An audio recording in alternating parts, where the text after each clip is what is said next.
This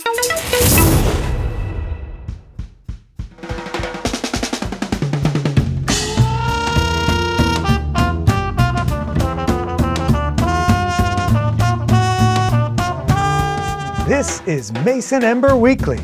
Tonight, Donald Trump's opinions on the January 6th riots and the deal with the Beijing Olympics.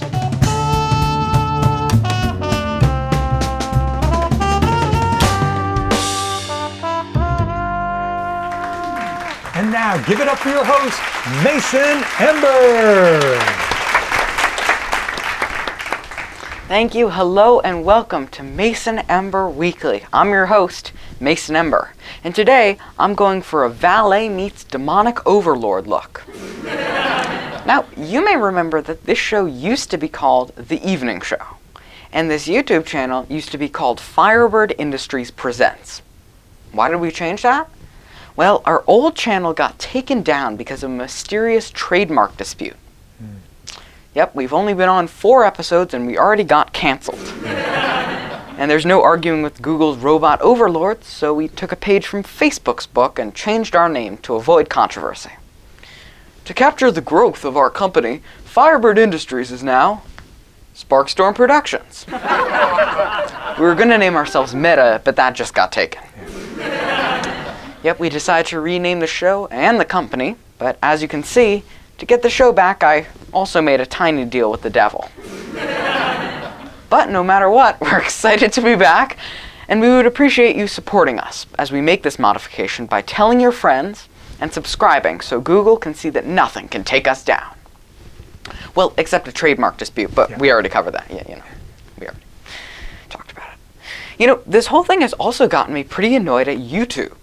And even though our videos reside on their platform, nothing is going to stop me from speaking my mind. Monopoly. Alright, trademark aside, we are still the same show.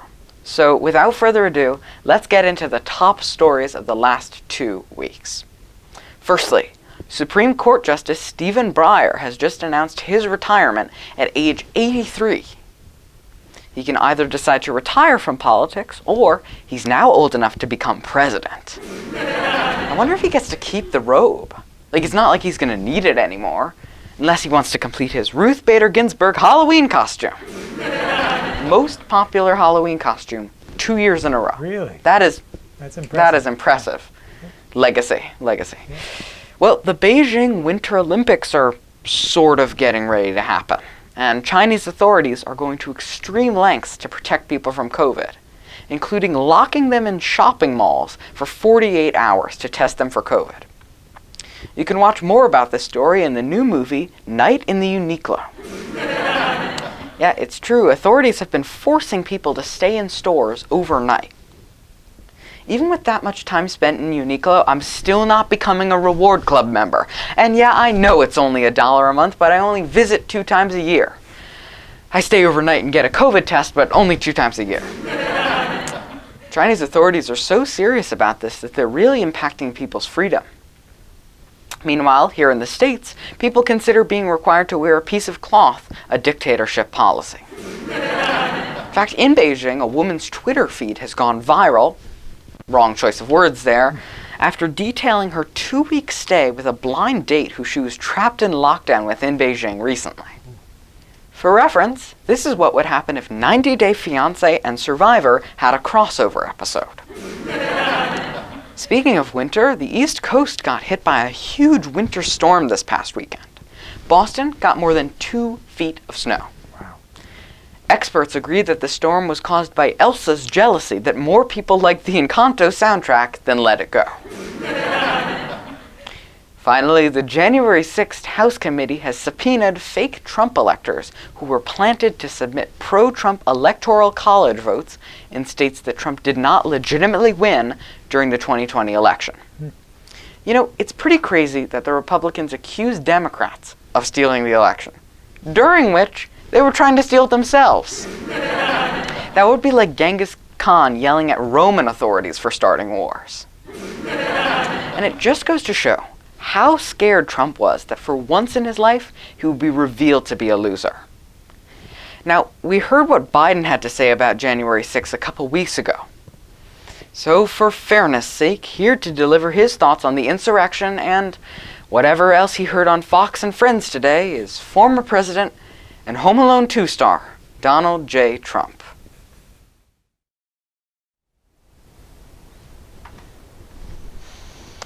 Thank you very much, Americans, patriots, white supremacists, and anybody else watching this. The politicized committee that has been targeting the very fine people at the January 6th rally has been very unfair to me, tremendously unfair. They're targeting my 40-year-old children and being so rude to them. And you know what? You should never target children like this. What about Hunter Biden? He needs to be arrested right now. So unfair. And look at what they're doing with Giuliani. Look at what so unfair, tremendously unfair. Mayor Giuliani, America's drunk uncle, the only person who wishes it was still 9/11. You know, the truth is they've been targeting me this whole time because they hate change. This just in, progressives hate change. Excuse me. We would have built the wall. It would have been tremendous, bigger than the Great Wall of China, which is not very great at all. And the other day, a very fine American, loves his country. He came up to me. He said, "Sir, what do you do with your hair?" And I said, "I do whatever I want with my hair. My hair is like the wall. It's actually nothing. I pretend it's bigger than it is, and it's my proudest creation." And you know what? We're running again. We're running from prison. It's a very fine prison. It's called the Four Treasons. And this Justin, my slogan is don't make America bad. That would be great. Again, it will be great. Make America wonderful. Thank you, Trump 2024. Alright, thank you so much for watching tonight's episode. This is Mason Ember Weekly, and we'll see you next week. Bye, everyone.